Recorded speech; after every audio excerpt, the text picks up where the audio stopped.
Little girl runs to Hell's Angels for help. What happened next will shock you. Hey, beautiful souls, your love and support absolutely light up my world. Quick favor, smash that subscribe button to help our little family grow and bring you more heartwarming stories. Here's my promise, I personally respond to every comment because connecting with you means everything to me. Drop a comment telling me where you're watching from right now. I can't wait to virtually meet you. Ready for today's extraordinary tale? Let's dive in. The morning sun crept over the horizon like molten gold poured across the world's edge, its rays catching the chrome and steel of a dozen Harley-Davidsons parked outside Mel's Roadside diner. Steam curled from coffee cups clutched in weathered hands, mixing the bitter aroma with the intoxicating cocktail of motor oil, bacon grease, and worn leather that clung to the Hell's Angels like a second skin. These were men carved from different stone than most, faces etched by wind and years, arms decorated with ink that told stories of brotherhood and battles fought on roads less traveled. The kind of men mothers pulled their children away from in grocery store aisles, the kind decent folks crossed streets to avoid. But beneath those colors, beneath the reputation that preceded them like thunder before lightning, lived hearts that beat with the same red blood as everyone else. Their laughter rumbled through the crisp morning air, a symphony of camaraderie punctuated by the clink of silverware against ceramic plates. Mason Cole adjusted his vest, the red and white emblem catching the light as he reached for his coffee. At 38, he'd seen enough of the world's ugliness to fill several lifetimes, but mornings like this, surrounded by his brothers, bellies full of decent food, open roads stretching endlessly ahead, these moments felt like small victories against the darkness. Then the scream shattered everything. It came from somewhere deep in a child's chest, raw and desperate, the kind of sound that bypasses rational thought and strikes directly at the soul. Every head turned in unison, conversations dying mid-sentence, as if someone had suddenly turned down the world's volume. A tiny figure burst into view across the parking lot. A little girl, maybe 6 or 7, her red dress a splash of color against the gray asphalt. Her light brown hair flew behind her like a banner of distress as her small boots slipped on the cold pavement. Tears carved clean tracks through the dirt on her cheeks, and when she spoke, her voice cracked with a fear so pure it seemed to physically wound the air around her. "Please," she screamed, her small arm outstretched, finger pointing back toward the ribbon of road that disappeared into a cluster of trees. "They're hurting my mama.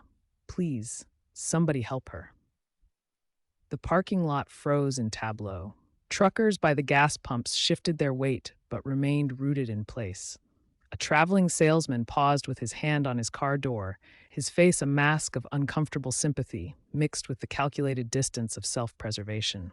Even the diner's owner, visible through the grease-stained window, stopped wiping down tables to stare. But Mason Cole moved. Something in that child's cry bypassed every defense he'd built over decades of hard living. Before his mind could catalog the risks or calculate the odds, his legs carried him forward. He dropped to one knee in front of the trembling girl, his massive hands gentle as they steadied her small shoulders. "Where's your mama?" he asked, his voice still carrying that gravelly weight earned through years of shouting over engine noise, but softened now to something almost tender. The little girl could barely speak through her sobs. Her whole body shook as she pointed again down the 2-lane road toward a collection of weathered trailers half hidden by skeletal trees. "They're beating her," she managed between hitching breaths. "Please help her." Mason's jaw tightened, something cold and purposeful settling behind his eyes. He rose to his feet in one fluid motion, already scanning the faces of his brothers. "Tank rider, with me," he commanded, his voice cutting through the morning air like a blade. The 3 men moved with the synchronized efficiency of a pack that had run together for years. Engines roared to life, drowning out the girls' sobs as they tore out of the parking lot in a cloud of dust and righteous fury. The other bikers watched them disappear around the bend, their taillights swallowed by the distance, before one of them, a graying man they called Doc, gently lifted the little girl into his arms. "Come on, sweetheart," he murmured, wrapping her in his leather jacket. "Let's get you somewhere warm." Inside the diner, she pressed her face against the window, her breath fogging the glass as she watched the road where her unlikely saviors had vanished. The silence stretched taut as a bowstring until, faintly, the sound of chaos drifted back on the morning breeze. Angry shouting, a woman's cry, and the rumble of engines cutting through violence like righteous thunder. Mason and his crew had found their destination. The trailer squatted among the trees like a wound in the landscape, its aluminum siding dented and stained with years of neglect. Through the thin walls came the sounds of domestic hell, furniture overturning, a man's slurred curses, and underneath it all, the terrified whimpering of a woman trapped. They didn't knock. The door splintered off its hinges under Tank's boot, revealing a scene that burned itself into their memories with the permanence of a brand. A man, drunk and swaying, had cornered a woman against the far wall. His fists were already bloodied, his face twisted with a rage that seemed to feed on itself. A sliver of sunlight through the cracked window illuminated the woman's face, bruised, swollen, but her eyes still blazing with a fierce determination to survive. The man's arm was already drawing back for another blow when Mason's hand closed around his wrist like a steel trap. The bottle the attacker had been clutching shattered against the floor as Mason twisted, hard, feeling bones grind beneath his grip. "That's enough," Mason said quietly. The other bikers pinned the man down with casual efficiency, their movements economical and precise. No unnecessary violence, no grandstanding, just the swift application of overwhelming force in service of justice. Mason turned to the woman, his expression softening instantly. The transformation was remarkable, from predator to protector in the space of a heartbeat. "You okay, ma'am?" he asked, his voice trembling with barely controlled fury. She nodded weakly, tears of relief now mixing with those of pain. In the distance, the wail of police sirens began to grow louder. Someone had finally made the call. When the patrol cars arrived, the bikers didn't scatter like the criminals many assumed them to be. They stood calmly in the trailer's small yard, hands visible, faces impassive as the little girl, Hannah, they learned, clung to Mason's leg like a lifeline. The woman, Carla, stepped forward on unsteady legs to explain. Her ex-boyfriend, recently released from jail, had tracked her down that morning. The restraining order might as well have been written on tissue paper for all the protection it had offered. As the police led the man away in handcuffs, Mason knelt down beside Hannah. "You did good, kid," he said softly, his voice rough with emotion he rarely allowed himself to show. "You were brave." The ride back to the diner was different from their urgent journey out. Hannah sat on Mason's lap, a helmet far too large for her small head wobbling with every bump in the road. The morning sun had climbed higher now, burning off the last of the chill and painting the world in shades of gold and possibility. A crowd had gathered by the time they returned. Truckers, travelers, locals drawn by the strange magnetism of unfolding drama. Conversations died as Mason's Harley rumbled into the parking lot, Hannah safe in his arms and Carla walking slowly behind them, bruised but upright, alive. The world seemed to hold its breath. "I didn't think anyone would come," Carla whispered, her voice breaking as she thanked them over and over. Mason looked at her with something approaching humility. "She made sure we did," he said, nodding toward Hannah, whose cheeks still bore the tracks of tears, but now carried the faint flush of relief.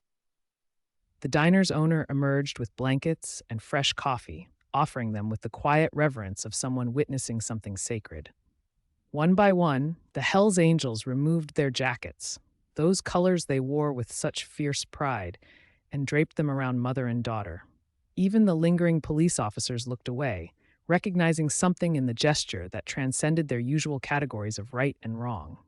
The patch on Mason's vest caught the light as he leaned down to speak to Hannah one last time. "You take care of your mama now, all right?" he said. "You're her little guardian angel." The girl nodded solemnly, her small fingers gripping the edge of his sleeve as if she could hold on to this moment, these men who had answered her desperate call when the rest of the world turned away. Word spread like wildfire through the small community. By lunchtime, half the town knew the story of the little girl who had run to the bikers for help, and how the Hells Angels hadn't hesitated for even a moment. Strangers stopped by the diner throughout the day. wanting to shake hands with the men who had stepped up when others froze in comfortable inaction. Mason wasn't a man given to speeches or grand gestures, but when pressed by a local reporter about why they'd intervened, his answer was simple and devastating in its honesty. You don't ignore a cry like that. Doesn't matter what patch you wear, some things are just human.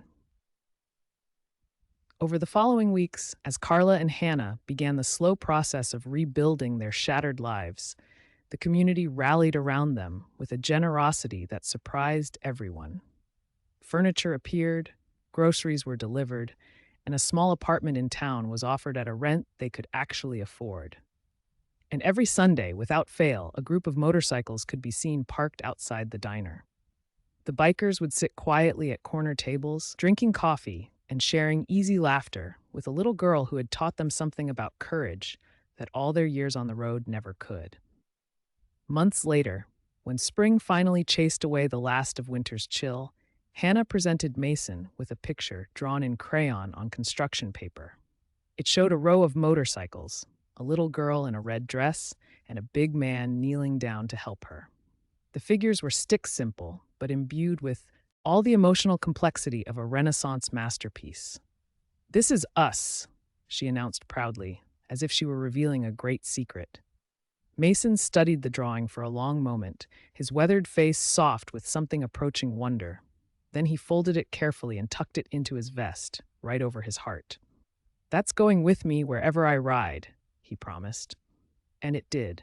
Through desert heat and mountain cold, through lonely highways and crowded cities, Hannah's drawing rode with Mason Cole, a reminder that sometimes the most important journeys begin not with the turn of a key, but with the simple decision to answer when someone calls for help.